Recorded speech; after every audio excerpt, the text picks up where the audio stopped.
வணக்கம். இன்னைக்கு வீடியோல வந்து ஒரு ப்ளவுஸ் வந்து ஏற்கனவே நம்ம வந்து தொடர்ந்து ஒரு 3 வீடியோல வந்து 1/4 ப்ளவுஸ் வந்து பார்ட் 1ல வந்து அதனுடைய பேக், பார்ட் 2ல வந்து அதனுடைய ஃப்ரண்ட், பார்ட் 3ல வந்து லோ நெக் ஒரே அளவிலான லோ நெக் வந்து நெக் வந்து பிராடா இருக்கும் பொழுது ஷோல்டர் கலராம இருக்கக்கூடிய ஒரு மெத்தட்ஸோட ஒரு ஃப்ரண்ட். இந்த மூணுமே நம்ம ஏற்கனவே வீடியோல கம்ப்ளீட் பண்ணிட்டோம். இப்போ அதே அளவுல வந்து பெரும்பாலான டெய்லர்ஸ்கள் ஃபுல்லா வந்து ப்ளவுஸ் வந்து சென்டரில் வந்து ப்ளவுஸ் வந்து ஸ்டிச் பண்ணி மடித்து பார்க்கும்போது ஃப்ரண்ட்டில் கேப் இருக்கும். ஒரு 3 இன்ச்சு 2.5 இன்ச்சு கேப் இருக்கும் இல்லையா? அதுதான் வந்து அதிகமான பேர் கட்டிங் பண்ணுறாங்க. ஸோ அப்போ அது வந்து ஒரு அளவு ப்ளவுஸ் வச்சும் பண்ணுறாங்க, அளவெடுத்தும் பண்ணுறாங்க.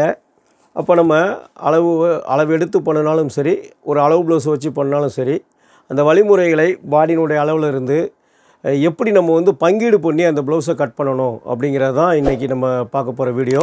அதனுடைய பேக் வந்து எப்படி கட் பண்ணுறதுங்கிறத இந்த பார்ட் 1ல் பார்ப்போம். பார்ட் 2ல் வந்து அதனுடைய ஃப்ரண்டை எப்படின்னு பார்க்கலாம். இப்போது பேக் கட்டிங் எப்படின்னு சொல்லி வீடியோவில் பார்ப்போம். வணக்கம். இப்போ நம்ம இந்த ப்ளவுஸ் வந்து எப்படி வந்து இந்த ப்ளவுஸுடைய மெஷர்மெண்ட்டுகளை வந்து நம்ம எப்படி தெளிவாக பண்ணுறோம் இந்த மாதிரி அப்படிங்கிறத உங்களுக்கு எக்ஸ்பிளைன் பண்ணுறோம். இதையே தான் நம்ம வந்து லைனிங்லேயும் பண்ண போகிறோம். இதனுடைய அளவு வந்து பார்த்திங்கன்னா 36 இன்ச்சு மேல் செஸ்ட்டு, சென்டர் பாடி வந்து 37. இப்போ நம்ம இது கட்டிங்கில் எல்லா அளவும் உங்களுக்கு வந்துடும். இது ரொம்ப தெளிவாக உங்களுக்கு வந்து எக்ஸ்பிளைன் வந்து நம்ம பண்ணுறோம். நீங்கள் இதை பார்த்துக்கிட்டாலே வந்து அருமையாக கட் பண்ணி ஸ்டிச் பண்ணிக்கலாம் ப்ளவுஸு. இப்போ இந்த ப்ளவுஸினுடைய உயரம் வந்து 13.5 இன்ச்சு. 13.5 இன்ச்சு உயரம், நம்ம 14.5 இன்ச்சு வச்சுருக்கோம். 1 இன்ச்சு ஸ்டிச்சிங் சேர்த்து 14.5 இன்ச்சு. 13.5க்கு 14.5. இந்த லைன் போட்டுறோம், கீழே லைன் போட்டுறோம். இப்போது பாடி வந்து 36 இன்ச்சு. அதை 4ஆக டிவைட் பண்ணால் 9. அந்த 9 இன்ச்சு நீங்கள் ஃபஸ்ட்டு இங்கேருந்து வைக்கணும். 9 இன்ச்சு இதில் வச்சுட்டு இதில் பாதி 4.5 இன்ச்சு. இது சென்ட்ரு. இந்த சென்டருக்கு அப்புறம் வந்து சின்ன ஷோல்டருனுடைய அளவு என்னவோ அதை 2 பக்கம் டிவைட் பண்ணிடணும். இப்போ சின்ன ஷோல்டருனுடைய ரெடி அளவு 2.25. அப்போது ப்ளஸ்ஸு 3/4 இன்ச்சு ஸ்டிச்சிங்க்கு நம்ம 2 பக்கமும் 4 இன்ச்சு சேர்த்தோம்னா 2.25 இன்ச்சு. அப்போ 1.25 ஒரு பாயிண்ட். இந்த சென்டர்லேருந்து இந்த பக்கம் 1.25 ஒரு பாயிண்ட், இந்த சென்டர்லேருந்து இந்த பக்கம் 1.25 ஒரு பாயிண்ட். அப்போ சின்ன ஷோல்டருனுடைய அளவு ரெடி ஆயிடுச்சு. இதுக்கு இந்த பக்கம் இருக்கக்கூடிய அளவு கழுத்து, தேவையான கழுத்து ஆட்டோமேட்டிக்காக இருக்கும். 3 இன்ச்சு இருக்குது. ஓகேவா? இப்போது இந்த ஷோல்டருனுடைய ஃபினிஷிங் வந்து 5.25 ஒரு பாயிண்ட் இருக்குது. நம்ம 1/4 இன்ச்சு கம்மி பண்ணி 5.5 இன்ச்சு ஒரு பாயிண்ட் வச்சுருக்குறோம். ஓகேவா? இந்த ஆம்காலுடைய அளவு வந்து 5.5 இன்ச்சு ஒரு பாயிண்ட் வச்சுருக்கோம். சரியா? இதனுடைய அளவில் 1/4 இன்ச்சு ஒரு பாயிண்ட் கம்மி பண்ணி வச்சுருக்கிறோம். ஏன்னா இது வந்து பேக் வந்து அதிகமாக இருக்கும். இந்த சென்டரில் ப்ளவுஸ் கேப் விழுகிறதுனால இப்போது ஆம்கால் இப்படி இறக்கி இதில் மார்க் போட்டுக்கோங்க. சரியா? இந்த லைன் அதே மாதிரி வந்து ஆம்காலினுடைய லைனு இந்த 5.25 ஒரு பாயிண்ட் இங்கே கரெக்டாக அதே வச்சிடணும். ஸ்ட்ரெயிட்டாகவே போட்டுக்கணும். இது வந்து 1/4 மாதிரி இங்கே தள்ளி வைக்கக்கூடாது, கரெக்டாகவே போட்டுக்கணும். இப்போ இது ரெண்டுக்கும் வந்து சென்டர் பண்ணிக்கிறோம்.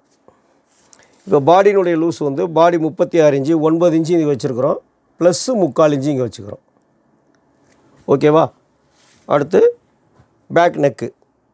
இதில் இருந்து 9 இன்ச்சு ரெடி, 9.25 இன்ச்சு இறக்கியிருக்கிறோம்.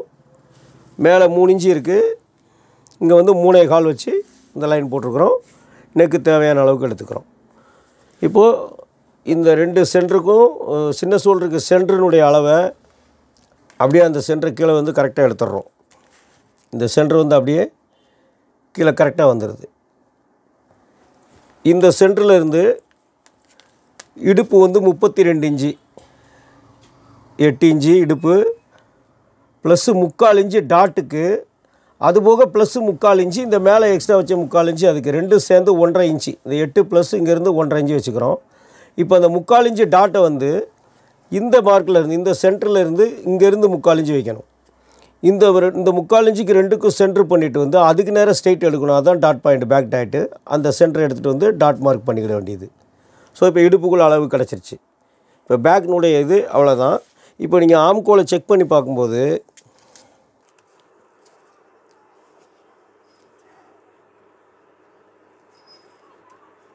நமக்கு ஆம்கோல் வந்து 16 இன்ச்சு, 8 இன்ச்சு நமக்கு வேணும். அந்த 8 இன்ச்சு இங்கே கரெக்டாக இருக்குது. அப்போது மேலே இங்கே 1/2 இன்ச்சு எக்ஸ்ட்ரா இருக்கிறத வந்து இந்த ஷோல்டர் கிராஸ் வந்து இந்த 1/2 இன்ச்சு கிராஸ் பண்ணிட்டோம்னா தேவையான ஆம்கோல் வந்து கிடச்சிரும். இப்போ ஆம்கோல் வந்து பெருசாக இருக்குதுன்னு சொல்லிவிட்டு இங்கே இருந்து மேலே ஏற்றக்கூடாது. இதிலிருந்து மேலே ஏற்றக்கூடாது. அது வந்து அந்த இடம் தான் வந்து உங்களுக்கு இப்படி மேலே ஏற்றுறதுனால இந்த இடத்துலையும் ஒரு 1/2 இன்ச் துணி எக்ஸஸ் ஆயிரும். நீங்கள் இதை மேலே ஏற்றும்போது வந்து இந்த ஆம்கோலுடைய ரவுண்டு எடுக்கும்போது இதுலேயும் ஒரு 1/2 இன்ச் துணி எக்ஸ்ட்ரா ஆயிரும். அப்போது இப்போ இந்த ஆம்கோலை நீங்கள் இங்கே மார்க் பண்ணிடுவீங்க. நிறைய பேர் பண்ணக்கூடிய விஷயமே அதுதான். இதில் லைன் போட்டுறீங்க இப்படி, இந்த ஆம்கோல் அதிகமாக இருக்குன்னு சொல்லிட்டு.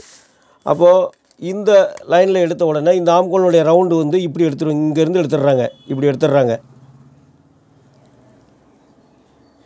இப்போ டோட்டலாகவே இங்கேருந்து ஒரு 1/4 இன்ச் 1 பாயிண்ட் துணி எக்ஸ்ட்ரா இங்கே வரைக்கும் வந்துடும். இதுதான் வந்து ரிங்கிள்ஸாக வரக்கூடியது. இதே மாதிரி கையிலையும் கம்ப்ளைண்ட் ஆயிரும். அப்போ ரெண்டும் சேர்ந்தோடனே ப்ளவுஸ் பாடியினுடைய லூஸை வந்து கரெக்டாக வச்சுருப்பாங்க, ஆம்கோலுடைய லூஸை வந்து கரெக்டாக வச்சுருப்பீங்க. அப்போ ப்ளவுஸ் போட்ட உடனே என்ன ஆகுன்னா பாடியில் ஆம்கோல் டைட்டாக செட் ஆயிரும், பாடி லூஸு டைட்டாக செட் ஆயிரும். இதில் வந்து எக்ஸஸாக உள்ள துணி, கையில் வந்து எக்ஸஸாக உள்ள துணி ரெண்டுமே அது போகிறதுக்கு இடம் இல்லாமல் ரிங்கிள் சுருக்கங்களாக வந்து வெளியில் வந்துடுது. இதுதான் வந்து கம்ப்ளைண்ட் ஆகக்கூடியது. இப்போ இந்த பேக்கை வந்து நம்ம அப்படியே கட் பண்ணிடலாம். உங்களுக்கு கரெக்டாக எல்லாமே எக்ஸ்பிளைன் பண்ணியிருக்கிறேன். உங்களுக்கு இதுலேயும் எதுவும் டவுட்ஸ் இருந்தது அப்படின்னு சொன்னால் கமெண்ட்ஸில் கேளுங்க.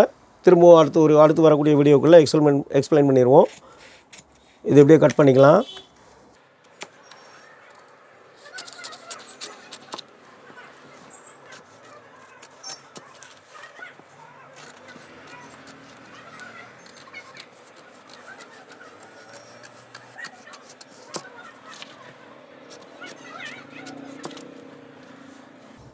கழுத்து வந்து லைட்டாக அப்படி ஷேப் கொடுத்துக்கலாம். லேசாக ஒரு நூல் அப்படி பெண்டு கொடுத்துட்டிங்கன்னா ஸ்டிச் பண்ணிவிட்டு ப்ளவுஸ் போடும்போது வந்து ரவுண்டு வந்து உங்களுக்கு என்ன ரவுண்டு நம்ம கட் பண்ணியிருக்கிறோமோ அந்த ரவுண்டு வந்து அப்படியே உங்களுக்கு வந்து ப்ளவுஸ் போட்டிருக்கும் போது பேக்கில் கரெக்டாக கிடைக்கும்.